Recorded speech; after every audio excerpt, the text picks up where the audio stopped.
Wave to the people on the right hand side now. Wave to the people with a pretty backside. Now we do it all again and we feel alright. Everybody, as you're out there preparing to get ready for this, Mark knows better than me, like how many truffles you have, if there's enough for both of you.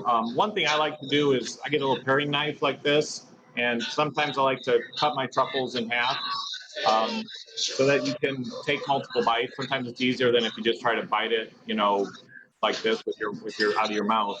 And sometimes we're gonna eat some truffles. Maybe we'll drink some wine, eat some truffle, and then drink some wine and maybe eat some more chocolate. It'll go different orders. So you definitely want to be able to take 2 bites of the chocolates so that you can have a before and after effect. That won't be for every single truffle, but it'll definitely be for some of them. So you can just bite them in half, but sometimes it might be easier if you have a knife and you can kind of slowly cut through them to split them in half.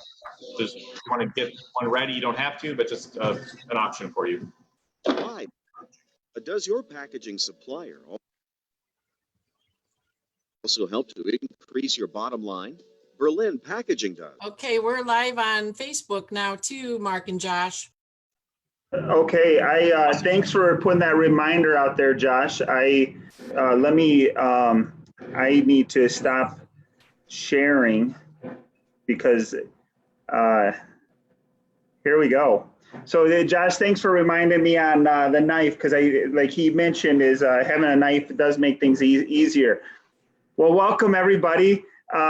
Mark, we can still see your screen. So if you could stop screen sharing, we can see a Zoom screen.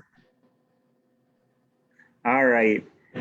You'd think after this is my 3rd one and I've practiced a million times, you'd think I could figure this out. Did that help me, Suzanne? I'm still seeing Zoom.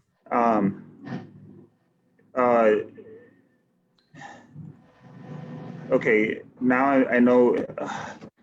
Okay, stop share. Okay, now am I good? No. I'm sorry, everybody. No problem.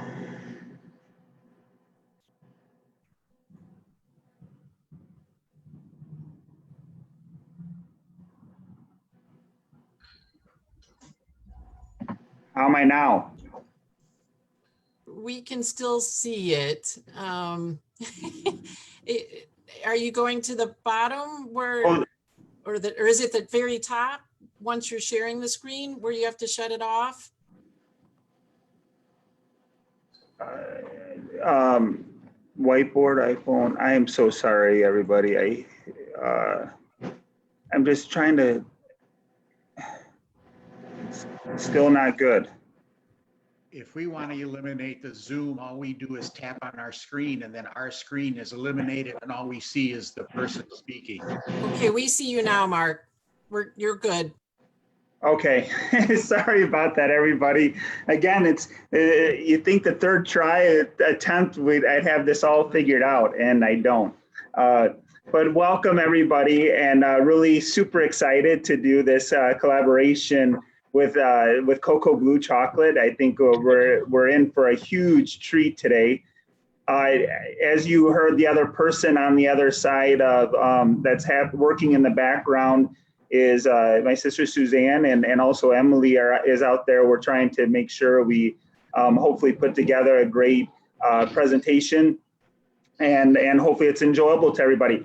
I am fortunate I'm here sitting at the tasting room, looking forward to everybody joining me out here sometime, hopefully sooner than later, but we'll all deal with this right now. But I wanted to mention is we're gonna, if you saw in the preview, is we're gonna be starting off with the pairings with the Seyval, then working to the Chambourcin, so the Seyval Blanc, and then we'll be switching to the Chambourcin Reserve, and then we'll be finishing up with the Berlyn.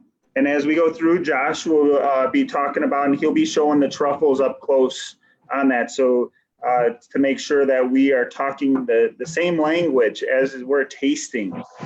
So I'm going to hand over to Josh now, and go ahead, Josh. All right. Well, welcome everybody. I'm excited to do this.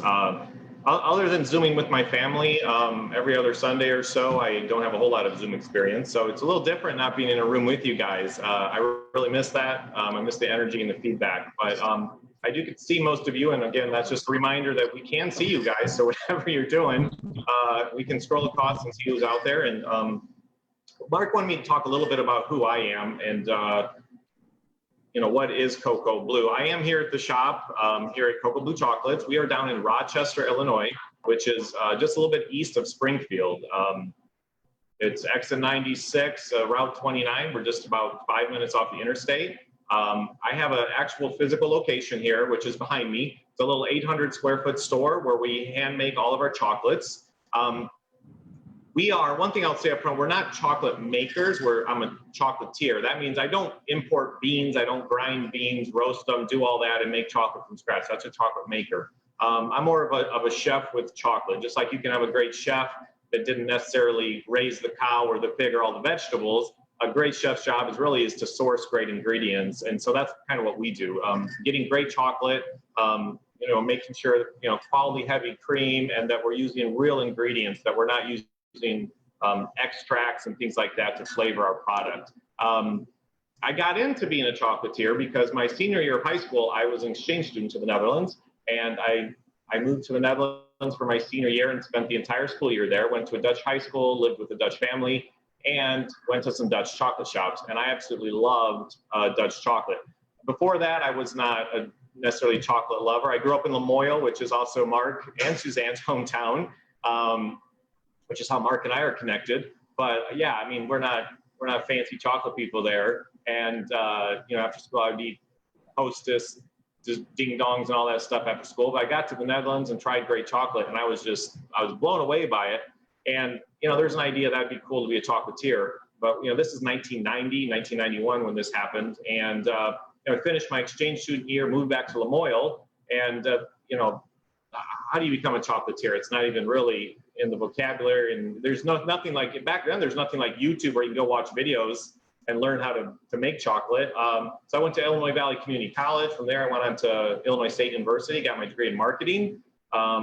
Ended up going to law school up in Chicago and practiced law for 11 years. But in the back of my mind, I always wanted to, I thought it'd be cool to be a chocolatier. Just wasn't sure how to go about doing that. So then, and the other part about that is every time I would travel, whether it's, you know, in Illinois or the whole United States, I would try chocolate everywhere I went. And what I found is that most of the small local chocolate shops were really candy shops. They weren't focused on a high quality chocolate product. They were old fashioned candy stores. And there's a difference in the quality of the chocolate. The chocolate that we use at Cocoa Blue is called, it's pure chocolate. It's 4 ingredient chocolate. There's no oils, there's no fillers in it.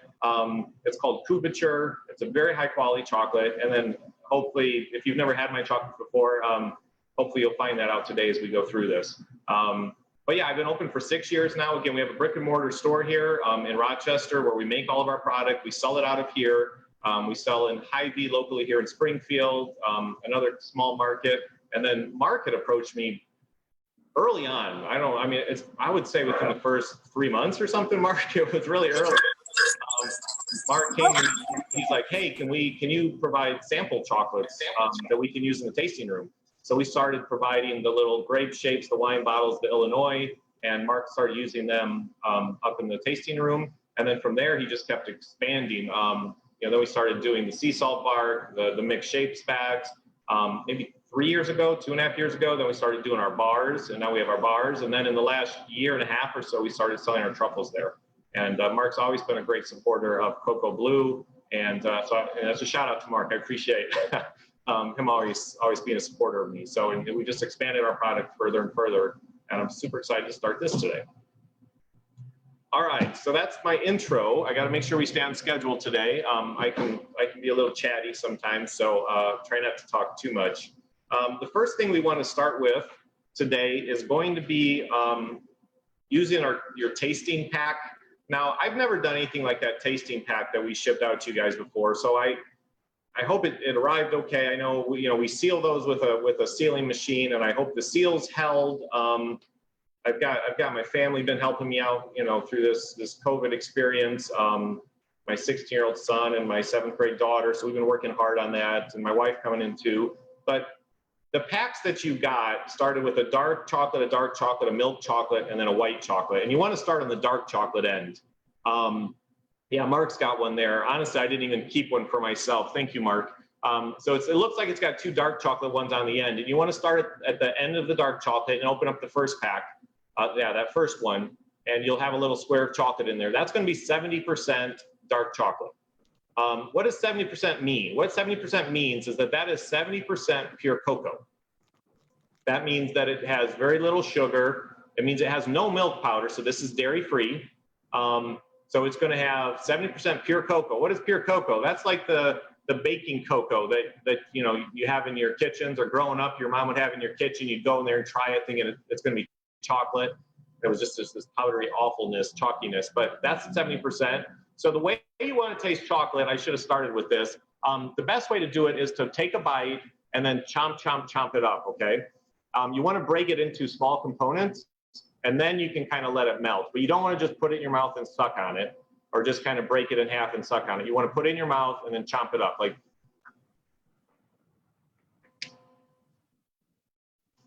chew it up. By chewing it up, you release all the flavor in there across your tongue.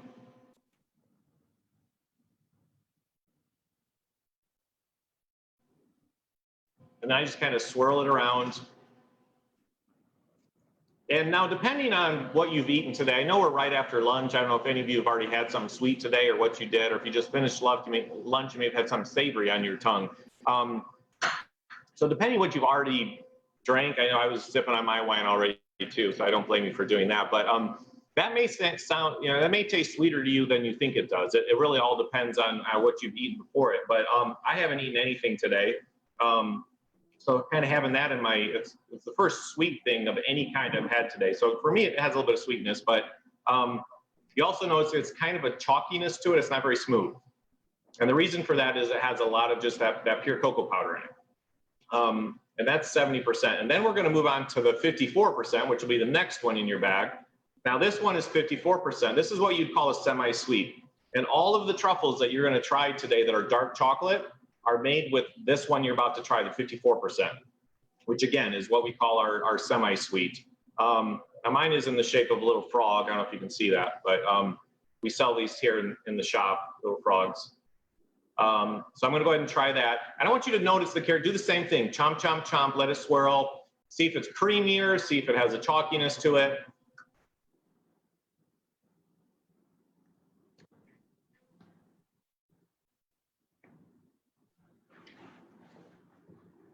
And what I noticed right away is that definitely sweeter. Like I thought that first one was okay, but this one is definitely a lot sweeter. Smoother too, especially if you eat the whole piece. The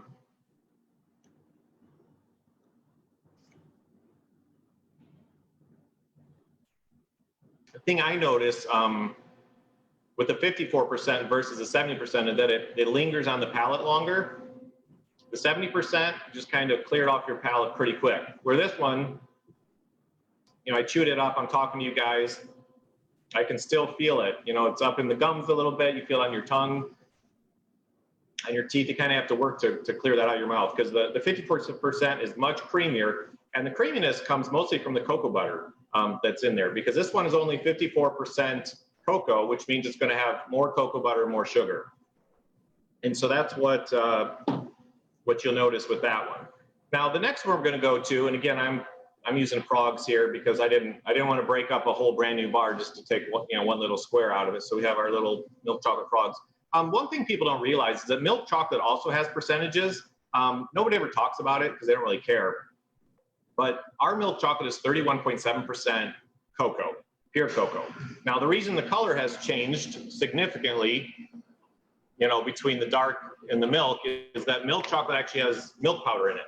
So, you know, white milk powder, of course, is going to change the color, make it more of a brown color instead of that black color, and also give it a different taste. So the milk chocolate, we'll go ahead and try that one.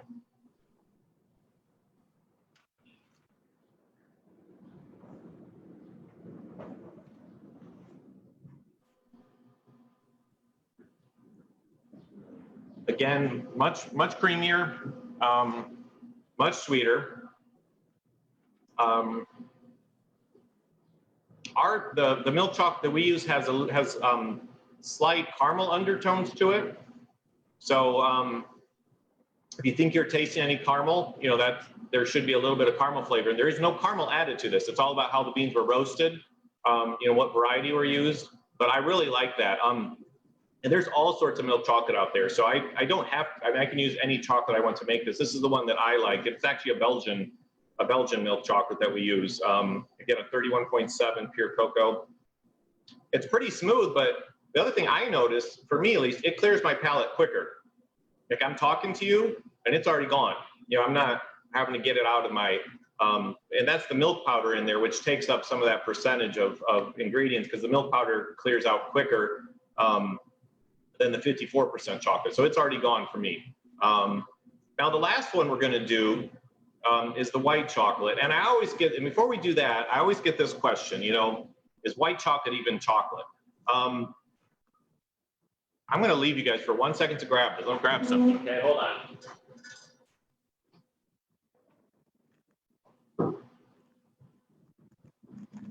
All right, sorry about that. So chocolate comes from something called the cocoa tree, the cacao tree, and the cacao pod. And this is what a cacao pod looks like. And inside of this are beans. Now this has been cut open, so there's no beans in it. But inside the cocoa bean, there is cocoa butter, which is basically the fat or the oil that cocoa butter that goes into chocolate. So what happens is they take those beans, they grind them up, the cocoa beans, and they press them really, really firmly. And when they press them, what happens is you separate out the cocoa butter from the cocoa powder. That's how we get cocoa powder. And then you also have this cocoa butter. And I'm sure lots of, usually women in the crowd are familiar with creams and lotions, you know, that you can rub on your hands that have cocoa butter in it. I know when my wife was pregnant, she was always on her belly, she was putting a cocoa butter cream on her stomach as her belly was growing. And so you've probably experienced that a lot. And cocoa butter is the one thing we didn't ship out to you. It's normally part of my you know, in-person class. Cocoa butter is the color of white chocolate. That's what cocoa butter looks like. It looks like white chocolate. And the reason for that is that real white chocolate, like we use, like a chocolatier uses, has cocoa butter in it. So our white chocolate has 25.9% pure cocoa butter. And cocoa butter comes from the cacao tree. So real white chocolate that's made, you know, like through a chocolatier that we use, has to have a minimum of 19% pure cocoa butter. And cocoa butter comes from the cacao tree. Yes, did they remove the cocoa mass or the brown powdery stuff? They did. But it does have to have a certain percentage of cocoa butter.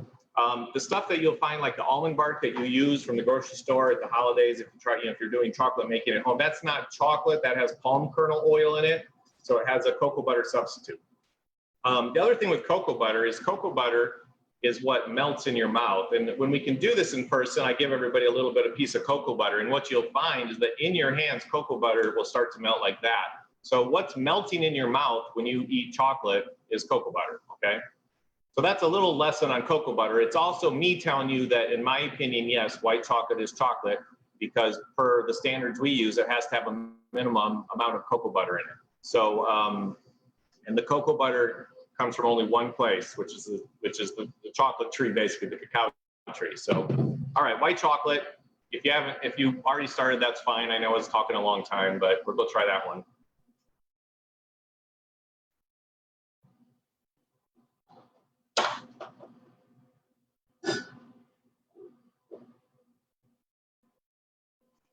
Definitely sweet.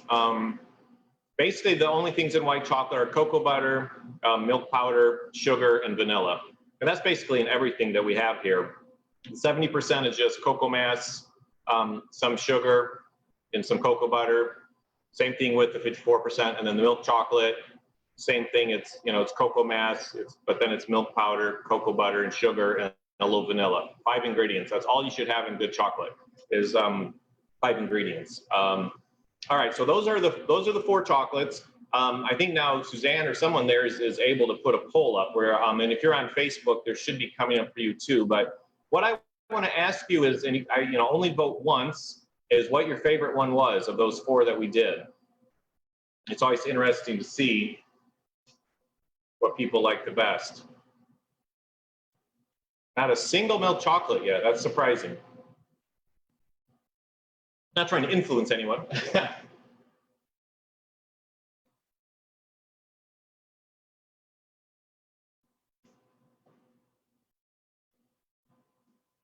All right. And I honestly don't know if I don't know if you guys can see the results or not, or if everybody can see it. Okay. So heavy on the dark chocolate. We've got a couple in the white chocolate, which is very interesting, and not a single one with the milk chocolate. I do find, the interesting thing that I find is when I do these tastings in person and walk people through the order that we do, is the number of people, the only thing surprising is that no one liked milk, but it does skew more towards the dark chocolate. And that doesn't surprise me. Whenever we do a tasting like this, when people can try, I mean, like good chocolate, you know, a high quality chocolate, they do skew a little bit more towards the darker. Even kids, I do these programs during the summer where I have kids under the age of 12 come in, and you'd be surprised how many of the kids really like the semi-sweet dark chocolate. They've never tried good stuff before. So anyway, that is probably a little over schedule, Mark, sorry, on that by a few minutes, but now it's time to get and chocolate pairings. Mark, did you have an introduction to this at all, or just something to say before we start pairing up? No, so again, this is going to be the Seyval, but no, Josh, I think we're great on time and everything. So yeah, go ahead, keep on taking it away. Okay, well, so here's the Seyval, which I have in my little fancy glass here. Mark and I had the privilege of doing this, was it earlier in the week, I guess, and going through this. And I did both tastings back to back, and it was a little overwhelming. So I'm looking forward to doing this again in the same way you're doing it. All right, so with the Seyval Blanc, we have 3 truffles we're going to try. We're going to try the Limoncello, and I cut mine apart. I'm going to kind of hold this up. The Limoncello is a dark chocolate. And don't do this one first. I should do this the right order. Mark and I did this in a special order. I'm trying to think. Yeah, we'll do the limoncello first. Sorry about that. So it's got little white stripes on it. Now the limoncello is a dark chocolate shell with a white chocolate interior. Limoncello is this very sweet liqueur here that comes from Italy.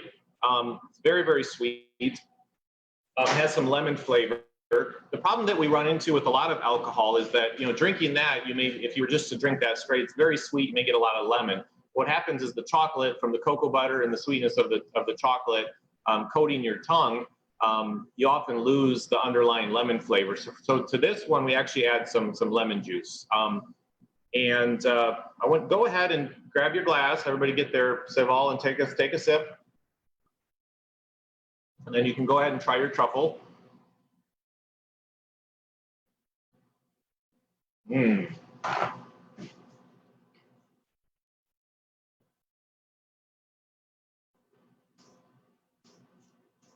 That's so good. Let that go through a little bit. And then once you go ahead and take another, you know, kind of feel that out. Don't take another sip too quick. But let me say the first thing I noticed from doing that is because I've obviously tasted my truffles a lot, but it brings out a lot of brightness in the lemon for me. It kind of gives, to me, it gave a real burst of the lemon in it as I went through that, which was really, really nice combination. And then it's fun to kind of take take another sip. See if the wine has changed at all in terms of that. one thing that, Mark probably has a lot more comments in terms of the wine, I think, in terms of his palate and what that does, which is awesome, and it can give guidance to you guys. And the other thing, though, I've learned is that we all have different palates as well, so no one should feel like they should be experiencing exactly what I am. You know, you're going to experience whatever it is that you're experiencing. Like, I know my dad's out there somewhere, and, you know, when it comes to spicy things, you know, his spicy sense is very dull, which means, you know, he has to have something super spicy before he can even taste it. Some of you out there, things will be more sweet or less sweet, depending on your palate. So I'm going to just take another bite, my last bite. Yeah, and as Josh is taking that last bite, is like right now, him taking a sip when he has a little bit of that limoncello in the palate is also like, it kind of makes a burst of that lemon coming down the finish too with it. That's the thing that surprised me, is that burst of lemon that the wine really brought out.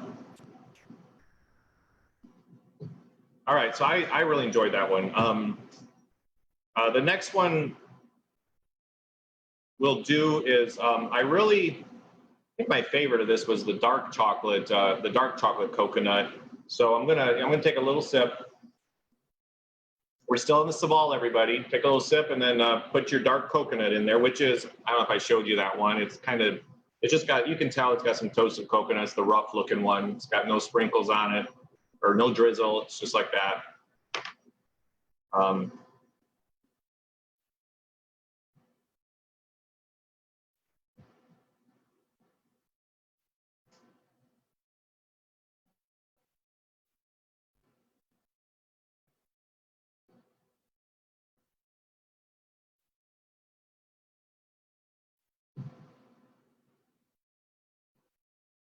And then the thing that you know, I guess Mark and I hope you're tasting a little bit is maybe like you're eating an Almond Joy candy bar here. You know, the funny thing being, of course, there is no almond in the truffle. This is just strictly a dark chocolate coconut truffle. But you know, take a bite, take a sip of that, and you get a little bit of an Almond Joy in there, which to me is super cool. The way that the wine changes the way the chocolate tastes on your palate. I think that's really fun. We also have the white chocolate coconut in this pairing, which looks the same except for it's, I don't know, white chocolate here. And so what this one has, I didn't talk about the chocolate enough because I just love the pairings together. But the inside of this one, most of our chocolate truffles are made with a ganache, which means it's heavy cream.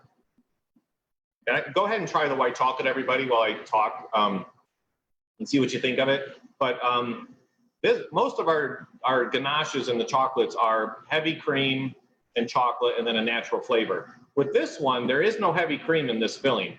This one here is organic virgin coconut oil and chocolate, and that's it. So that's why it's got a little bit of a different texture depending on how warm or cold yours are. This is one where I like it to definitely be, this truffle to be more at room temp, a little above room temp. But and that's just coconut oil. It's got sweetened toasted coconut that we put on there. And if I recall from the first taste, I think I personally like the dark chocolate one a little better. I thought it brought out more of the Almond Joy from what I remember. Mark and I really crammed a lot of truffles and wine into a very short period. So I'm gonna try this, Mark. If you want to, I don't know if you have any more comments on that one, or if you want to. Yeah, I don't know. Yeah. So, Josh, when you try that is on this one, it brings back home memories to me, and my sister makes a chocolate chip coconut chocolate chip cookie with coconut in it. And so it brings in that white chocolate brings in that cookie batter flavors to me, and that sweetness of a cookie. And I like and I get the Almond Joy like Josh was saying, but I like this, like everybody's tastings are different. This is actually truly my favorite one. But real quick on going back to the one with the dark chocolate, And Josh was talking about how that one has no almond in it, but we kind of get a sense of almond joy on it. And even though probably no one has any of that left, but where the almond perception comes in is the acidity, I feel, is the acidity in the Seyval Blanc actually accentuates the bitterness of the dark chocolate. So as it changes the bitterness of your flavor profile, almonds aren't like heavily bitter, but almonds being a nut, they have bitterness to it. And so it kind of brings out a little bit greater bitterness than what is normally in that dark chocolate. And that extra bitterness almost gives that whole extra perception of an almond. Yeah, it's acidity plays a huge role in wine, sparkling wine, chocolate, all of that. And what I love is how wine and sparkling wine really changes my chocolate. And so and the other thing I want you to experience is, some of these you'll think are just amazing pairings, and sometimes it's making the chocolate better, sometimes it's making the wine better. And with the white chocolate one, I definitely love the wine and then the chocolate. That experience to me was really good. So that's a really nice one. All right, so we're gonna see through the poll. There should be a poll I hope you guys have access to now. Which chocolate did you enjoy the most with the Seyval Blanc? I don't know, man. If you were asking me, I don't know. It'd be either the limoncello or the dark coconut for me personally. I love lemon and dark chocolate together, so it's probably the limoncello for me. There's just something about that burst. You take that sip of wine and then you take the truffle, and the way that the lemon bursts off the palate, just something I really, really enjoyed when we did that. All right, I'm glad we have a lot of people making decisions. So there's nobody's picking too hard to decide, although that's flattering. They're also good for Mark and I. But yeah, limoncello, I'm not going to argue with that at all. That's where I would be. I think that's a great combination. All right, let me get that poll out. All right, next up, Mark is holding up there the Chambourcin. I think I got it right, Chambourcin. And so I got that here in my wine glass. All right, now this one, you definitely want to take it. So we're going to start out with, let me check my notes. I thank you for bearing with me. The Espresso. The Espresso one is the square one that's a molded. So why does this one look like this? We have an actual mold it's a polycarbonate plastic mold. I fill it with chocolate, let it sit, empty it out, leave a hollow shell, and then we fill it with the ganache. And this is a dark chocolate ganache. The thing that might surprise you, this has a touch of white chocolate in the ganache. You would never guess that, but it's one of those subtleties that we do. It has a little bit of white chocolate in the ganache. You cannot see it. You wouldn't know it's there, but we did it because, of course, the coffee extract that we use is the coffee that we put in there is pretty bitter, and of course it's dark chocolate. So this is the one we're going to start with. I went ahead and cut mine, into two halves here. And this one we want to definitely take a drink of the wine. So go ahead and everybody take your drink, feel that. And then I'm gonna take a second drink because I wanna make sure my palate's a little bit cleared from what we just got done doing. So I wanna definitely experience the wine. And then go ahead And Josh, your stories get better after those second drinks. Thank you.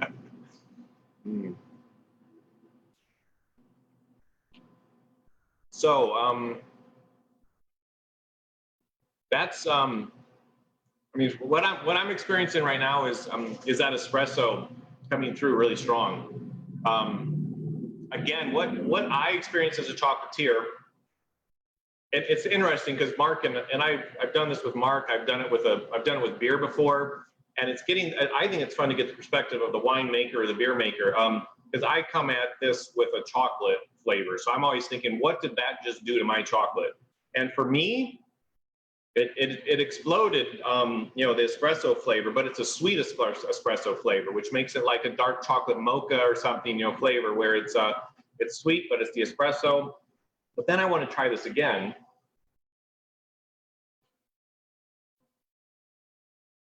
And this is, now take your time. So wine, espresso, you know, absorb that experience, enjoy it, and then take another drink of the Chambourcin. And what it did for me, and I told Mark the first time we did this, is but that the oakiness, like there's an oak flavor that exploded in my mouth, in my palate. So I think this is one where it works really great, like both directions, where I feel like the wine really enhanced the chocolate. But then for me, if you'd like an oakiness to it, going back to the wine makes the wine a new experience, which to me is like really fun how that works. So. Yeah, Josh, and also as you guys tried is take when you take a bite of the espresso, take a little bite and then take another little bite of the espresso. I mean, give it a little bit of time. And that's when Josh was talking about early on how the wine accentuated the espresso is also try the espresso like right after each other, because you'll get that second taste of espresso. It's not as I mean, it definitely has espresso, but when you put that wine in, it just pops it. And that, yeah, so Mark wants, and that's the kind of the trouble for me right now is I'm telling you how the wine is enhancing my chocolate. And of course, I know what my chocolate tastes like. So a lot of you haven't just had a limoncello before, or like Mark's trying to get you to do, is to just try the espresso, like a little bite, see how much espresso comes through, then try it again. But for that espresso to pop, this is one where, for me, it's got to be wine first, so that the chocolate then can be the thing that coats your palate.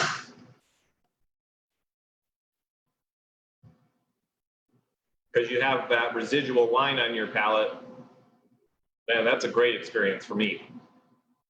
So that's the enhancing the chocolate part, and then follow it up with your wine to enhance the wine. Yeah, I thoroughly enjoy that one. A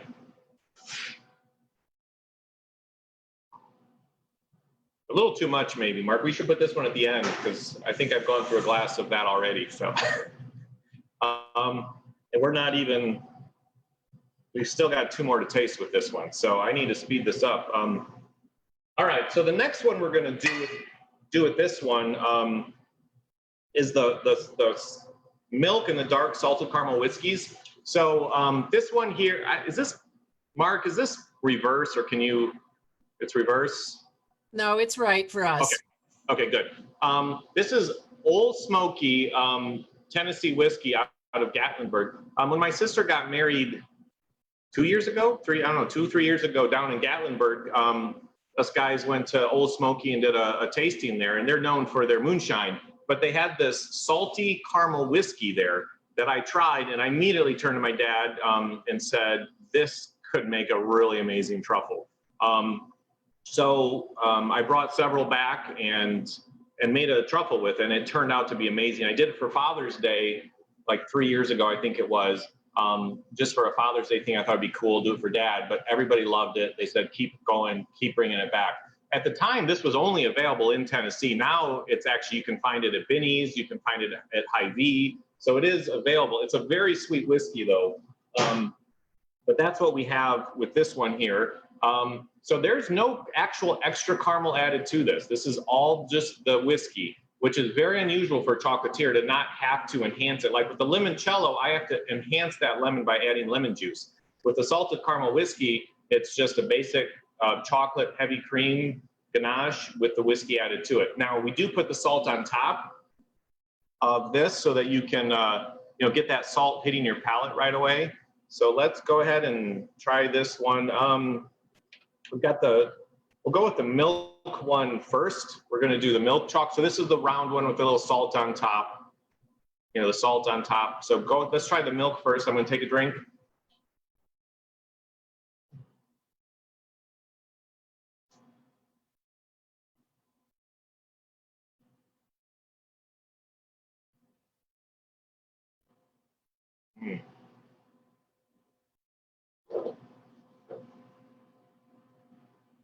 Mark, I'm going to let you talk about what you know, you're chewing, but go ahead and talk about this, your experience with this one. I think. Well, Josh, the chocolate's great, and I really enjoy our Chambourcin Reserve on its own. However, when you put this with the chocolate, I get this brings out the cherry notes. It brings out actually some added fruit to it. It also brings out a little smokiness, which I like also, but I kind of like the cherry popping in the fruit. Yeah, and I thought this is a completely different experience than the espresso that we just did. You know, I thought the wine turned into like an oak wine, you know, very oak barrel, you know, sort of taste with this. But with this, the salted caramel whiskey, Mark is 100% right that it becomes fruitier, and especially that cherry. So give that, you know, definitely give that a nice try. The other note on this is you're trying, Josh, is when with the wine itself, it has some tannins, and tannins create dryness on your palate because they actually they interact. I can talk all day about tannins. However, when we try it after the chocolate, it actually makes the wine a little bit smoother, less tannic. So like people who think of it as a dry wine, they actually might like it a little bit better. Well, obviously because it has chocolate, because you're eating it with chocolate, but also the wine itself is actually changing because of the effect on the palate. Yeah, I think this is, from my memory at least, I mean, this is the one where the wine changes the most. At least, I mean, we tried so many, it's hard for me to remember them all, but I mean, that was the thing, that it's two different wines almost, you know, between the chocolate. So the next one is dark chocolate. It's the same, you know, same thing as that dark chocolate truffle with a little sea salt on top. Again, I've cut mine in half. So, but go ahead and take a sip and try that one.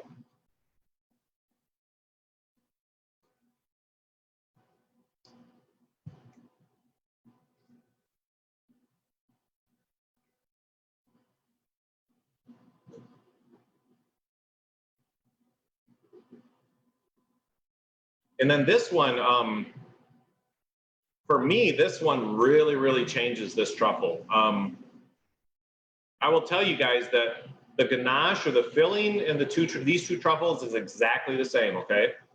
So the milk chocolate salted caramel whiskey and the dark chocolate salted caramel whiskey, exactly the same ganache, no difference whatsoever. It's just whether it's coated. And for this one, for me, it takes, having the wine and then the chocolate kind of takes any kind of the sweetness out of it and brings out a little more of the bitterness in the dark chocolate is what's coming through for me. So for those of you that really like that dark chocolate, I know we have a lot of people out there that like the 70%. You know, you may like this one in the sense that it makes it less sweet and really accentuates the dark chocolate in a really cool way for me. I mean, so. I mean, now I'm going to try the wine and see what happens, you know, to the wine. Yeah, exactly true, Josh. And just like what we were saying earlier with acid and dark chocolate on that with the coconut almond joy effect, this one, again, a little bit of the acid in the wine, but again, it's actually now it's the tannin structure on the wine already has on top of dark chocolate. Cocoa is tannins, and so it's basically you're accentuating that whole burst of tannin, which is a accentuation of a little bit of a bitterness. Which, if you're the person who loves the milk chocolate, you might say this pairing was actually worse. However, a lot of times we see, and what I experience enjoying some of the dark chocolates, it like, holy smokes, it gives me this whole new burst of dark chocolate, which is fun. Yeah, 100% agree with Mark. This is the pairing that probably changes the truffle the most. Like with the limoncello, it took what the flavor I already wanted and exploded it in the direction I was going for. I would say with this one is probably the one where if you blindfolded me, I mean, I'd have to guess what truffle it was. So, which is it's not a good or bad thing. I love it. I mean, I love the fact that it totally changes that truffle into something new. And like Mark said, you know, if the people that are heading in that dark chocolate direction, that's pretty neat. I mean, so, all right, we got a poll up now. Pick your favorite. Which chocolate did you enjoy the most with the Chambourcin?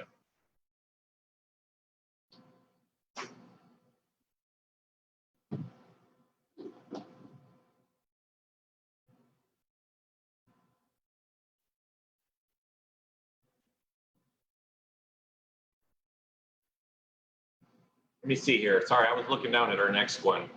So we had, now see, this is very interesting. Dark chocolate espresso was most popular. I can definitely get that.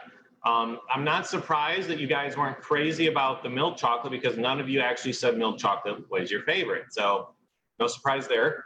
I think we have more of a dark chocolate crowd here. So, I mean, this all makes sense. It'll be interesting, I think, for Mark and I to see, you know, with the sweeter pairing, you know, how that works out, you know, if people like some of the milk chocolate better. But yeah, that's great. All right, that was fun. See what you guys like. Here, Josh, I thought our number one selling in our tasting room for truffles is the espresso. Yeah. And I was thinking that was due to our staff eating the espressos. And so so I guess I could go by this poll and say that it might not all be our staff, that it's just a lot of people love the espresso. So yes. Absolutely. Well, it's funny, you know, our espresso was one of our best sellers early on. I mean, listen, when I opened the shop, I had 8 truffles. I mean, that was, well, 6 truffles. We quickly went to 8 truffles, but the espresso has been one of the truffles we've sold from day one. And it was always a good seller, but I've added more and more varieties. I wouldn't say it's become less popular, but it's not as big of a seller. And some of the other ones have balanced it. But yeah, I know you guys sell it really well. And this helps me understand a little better why it sells so well. And I think it has to do with the wine, you know, the way that it changes wine and the way that wine changes it, and makes it even better. So I think I need to get a liquor license here at Cocoa Blue so we can sell some wine and do samplings here. All right, Berlyn. Let me see, we've got like at least 15 more minutes to get this done. So everybody should have their Berlyn in front of them. I'll give you a minute if you haven't, you know, yeah, Mark's got that there. Hey Josh, can you the chocolate that we're going to be doing first is the vanilla bean. Can you because these truffles look a little bit similar, can you show everybody which one the vanilla bean is? Yeah, thank you. Mine just fell apart because I cut it in half. The one I wanted to start with was tell me which. Oh, go. It's broken. It's a milk chocolate one with a dark chocolate swirl around it.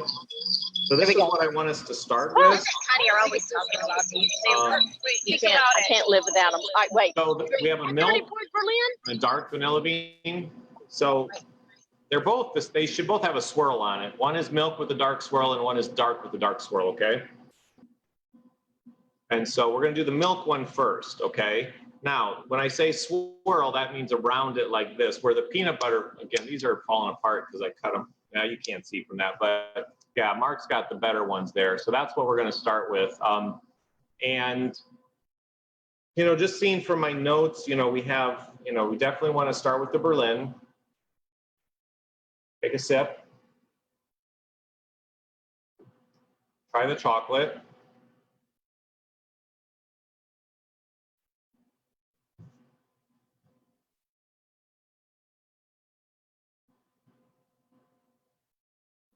I'm just going to chime in here while you're chewing. It's interesting, we're getting different results on the Facebook polls.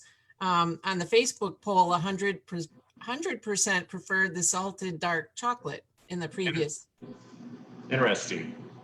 Now, I'm going to take another drink here pretty quick.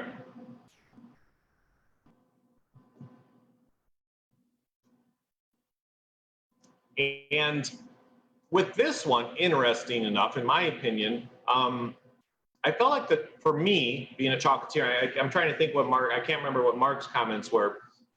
This is the one where I felt like the wine changed the chocolate the least for me personally. So I took a sip of the wine, I ate a bite of my truffle, which I'm very familiar with, and I didn't really notice, it was not bad. I didn't notice that the wine tasted better or the chocolate tasted better initially. It was just, they tasted good, but not necessarily either one being raised. Let me take another sip here. What I did notice though, if I went the wine and the chocolate, not a whole lot of difference, but then I went the wine again. For me personally, I thought the wine got a little fruitier then, for me personally, when I did in that order. So I'm gonna take another sample. And Josh, the thing that I'm a huge milk chocolate fan, and I love these truffles, and to me, it's almost like a pure milk chocolate truffle. Yeah, and it is, basically, yeah. And the vanilla bean like this with the Berlyn and even Augie's blackberry, but with this Berlyn, that little bit of acidity that's happening in the Berlyn, I feel just almost just accentuates it, kind of like the chocolate. It just kind of makes this whole mouth-watering effect of the chocolate, and just I feel like it enhances the I feel like it doesn't do, you don't notice much on the wine. For me, it's like, I feel like it just kind of gives it this extra exclamation on the chocolate. Doesn't necessarily change the flavors, right, but almost makes it a little bit mouth-watering and like cleanses through quicker. Yeah, I know, and I agree with that. And Mark is right in that we call this our milk chocolate vanilla bean. And I mean, the vanilla, we're not trying to highlight vanilla bean. Too much vanilla bean is a bad thing. This truffle is our purest, just kind of pure milk chocolate one. And Mark's totally right, where there's not a whole lot to enhance there. There's not an underlying flavor to enhance. So it really is just a very creamy milk chocolate pairing. So yeah, I totally get that. This one's probably harder for me to analyze from my perspective. It's nice to have, Mark's perspective on that one. And then we've got the dark vanilla bean, which is, the dark chocolate truffle with that same swirl around it, that we hand swirl here at the shop. And we're going to go ahead and try this one.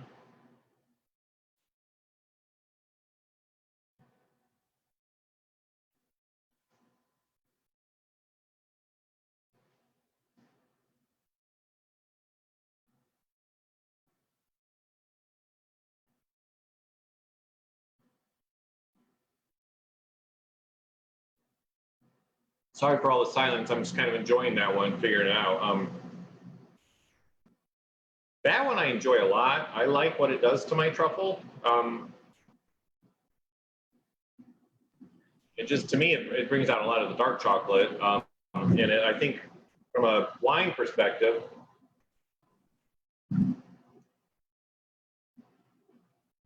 maybe getting some more of that cherry. Mark, what are you getting from that? Exactly. I think it brings the acid gets a little bit, you see a little bit more accentuation of the acid, which brings out a little bit of fruit, of a little bit of a tartness of a cherry. And part of that is with the dark chocolate and the bitterness, and just kind of accentuating acid and bitterness with the chocolate experience. It's fun. Yeah, I enjoy that one a lot. I would say a lot of American chocolatiers are very dark chocolate focused. I think because they feel the need, there's a certain hoity-toityness about it. Like if you need to, it's only dark chocolate is good. I'm a big fan of milk, white, and dark. So when I'm giving my comments, I may like milk with this one or dark with this one, but I love all chocolates, and it all depends on what you're pairing it with, which is the fun part about being a chocolatier, is how you pair things. But for me, I really like that dark chocolate vanilla bean. That was a nice combination. All right, now we have our peanut butter ones, which again, mine are all chopped up. I can't even show you what they look like, but they have a drizzle across the top of them. We have a milk and a dark one. We're gonna start with the milk one first. Yeah, which is what Mark's got there. It's got just a drip. Yeah, beautiful, Mark. A drizzle across the top. So we're gonna try this one. This will be interesting. Mark had some really great kind of comments on this one when he tried it, which I thought was fun. Let's go ahead and take your drink and try your peanut butter.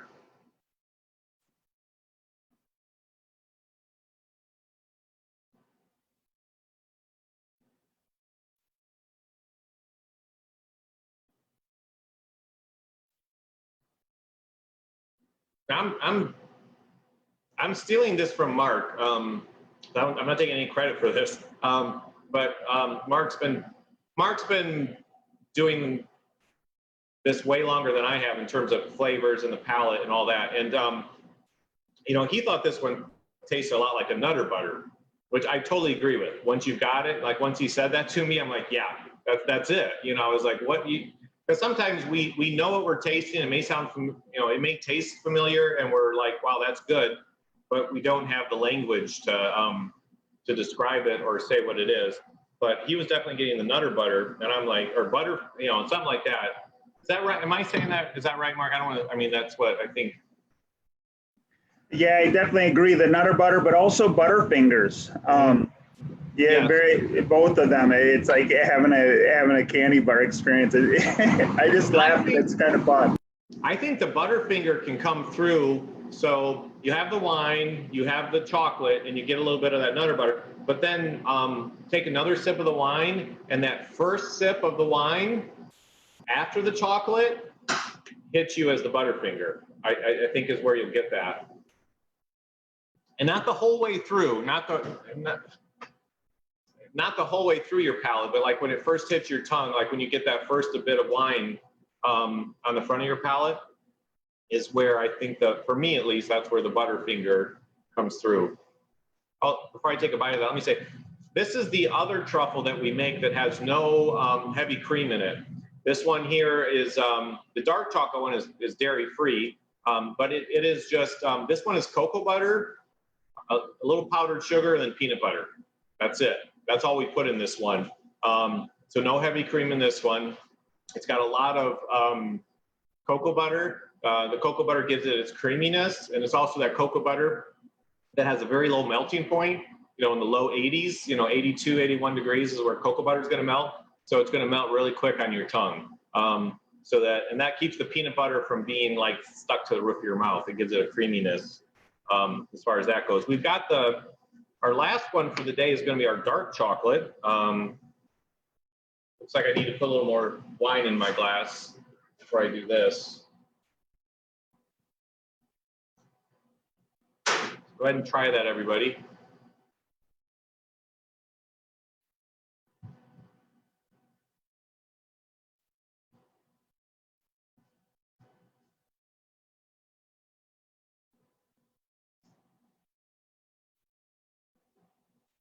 Take another sip.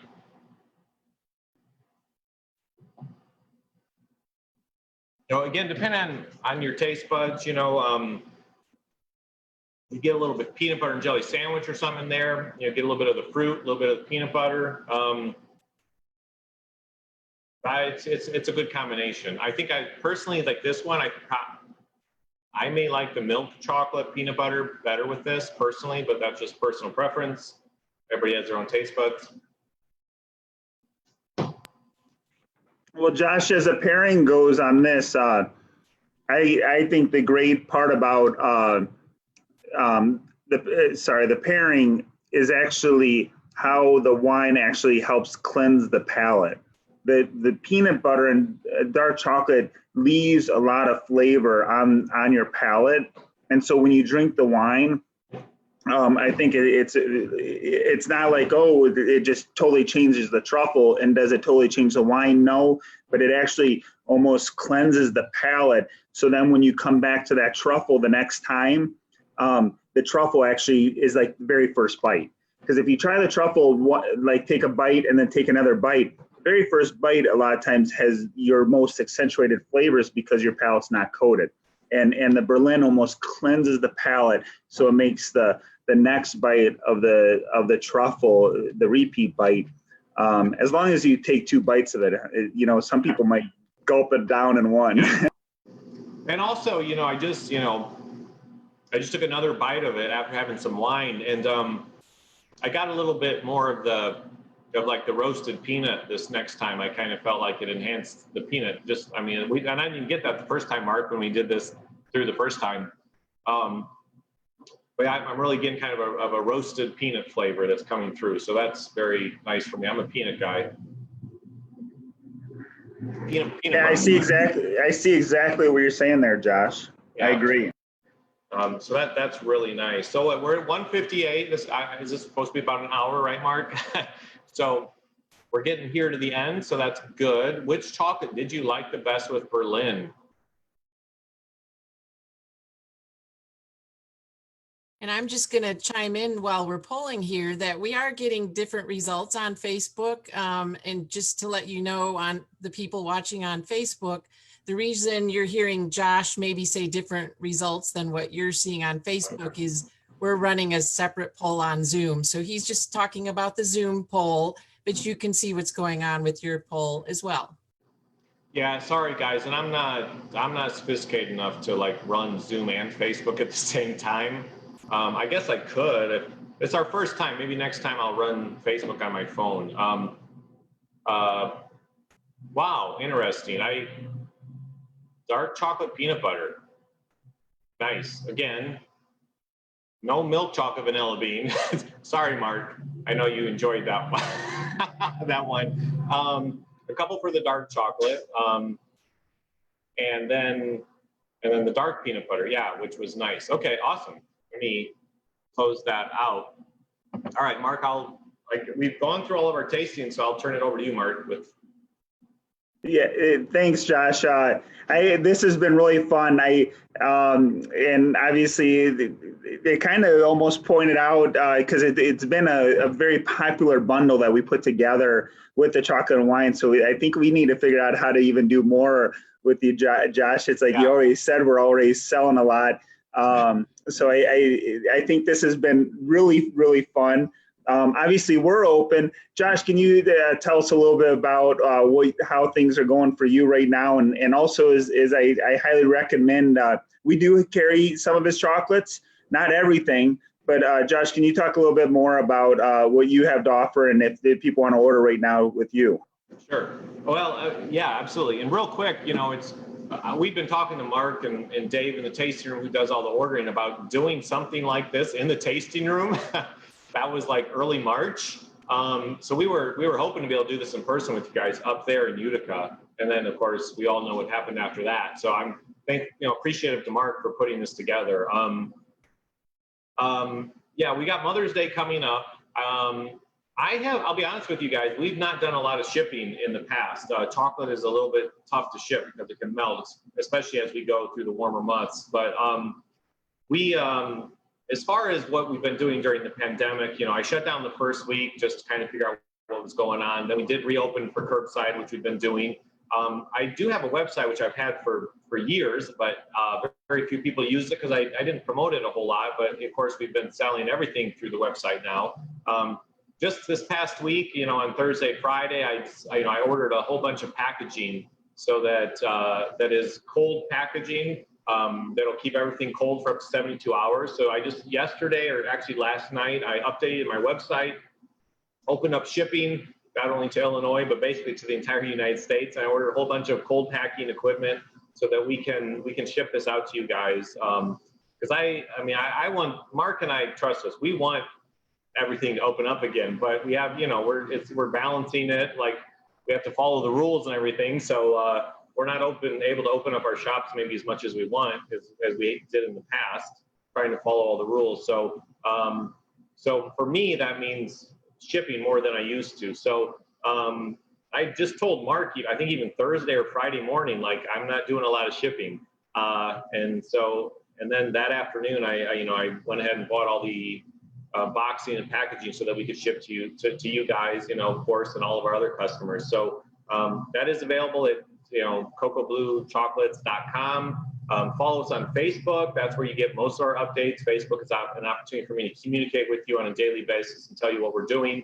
So you can go there. For Mother's Day, we've got a special Mother's Day box that we're going to put together, which will have 12 truffles. It'll have these special mom lollies that we have. It's going to have a candle from a local company down here. These are amazing candles. Through District 23, which is, they've got a great story. Check them out. It's a retail shop, but it's a not-for-profit that raises money for people with cochlear implants. It's also going to have some lip balm from a local company here that also has a great story. Like I said, the 12 truffles, and we'll be able to ship that out now. So we'll have that available. I saw someone ask if they'd be able to reorder this bundle. I don't know if you saw that question, Mark. I can certainly put this bundle together. If you guys have more wine left over, of course you can order more wine from Mark, but I could also put this bundle together and call it the August Hill. I'm saying this right now, it's not on the website. I'm trying, come up with it right now, but I could certainly put this bundle together and have it available on my online store for people to order, and we can ship out. I'll tell you, I'm supposed to get all my cold pack equipment, I think, on Monday, which means we'll be available to start shipping on Tuesday, which would definitely allow you to get things for Mother's Day, because I think that was part of the question. And then Mark, I'm not sure with the wines, if people want to reorder, what's your situation? So I'll chime in here, Josh. Yeah. We do have a few of the wine and chocolate bundles left that we could, I think someone asked, get shipped out by Mother's Day. So if we sent it out Monday, it would definitely, even if you were as far as California or Texas, it would definitely get there by Mother's Day. Okay. And I would say same thing here. We're probably shipping Tuesday. Okay. I mean, I'm not sure where everybody's from. California, maybe not. Most of my customers are in the Midwest. We've done some Florida, Arizona, but probably we could ship Tuesday, and and we can get out to you guys. I'll have to get it added to the website. That'll probably take through the day to get that done, but I will get it. I'll get this particular bundle added to my my website, so it's available there. But it's not cheap to ship. I will just tell you that, because we do. I mean, and Mark and I were talking about this before this started, but I mean, just all the packaging that goes into it. I'm already $8 or so for that, plus the actual cost of shipping. So. When you see it cost $20 to ship or something like that, feel free to add other things. I know, Mark, there's a lot that they sell in the tasting room, from peanut butter bars and a whole bunch of other nut related bars that they have that go really well. So they have other products too that you may have had there, which are available on my website. So. And just to let you know, Josh is in Rochester, Illinois. So if anybody lives down that way, you could pick it up from Josh too. Yeah, we do. And I saw someone commenting about picking up a bundle there, up at August Hill. My parents, who are on here somewhere, are, they live up there, and I'm sure we could make arrangements for delivery too if we needed to get some for pickup. I mean, I don't want to put too much. I don't want to make promises for Mark. So, but it's been a really enjoyable experience for me. So. Yeah, I mean, we have like everybody, we try our hardest to accommodate. Josh is trying his best to accommodate. We're trying to figure things out.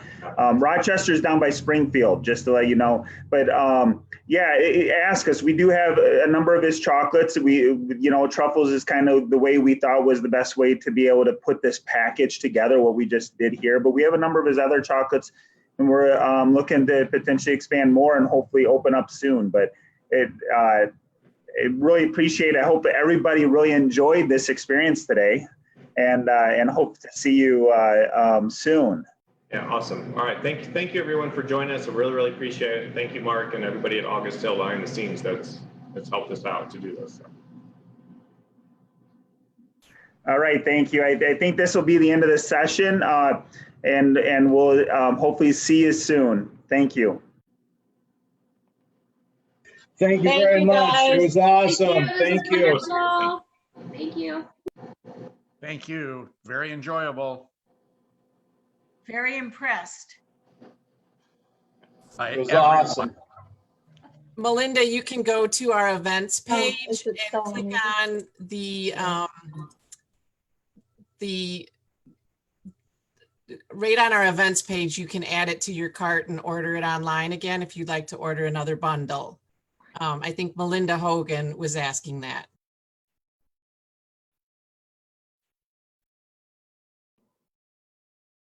Thank you.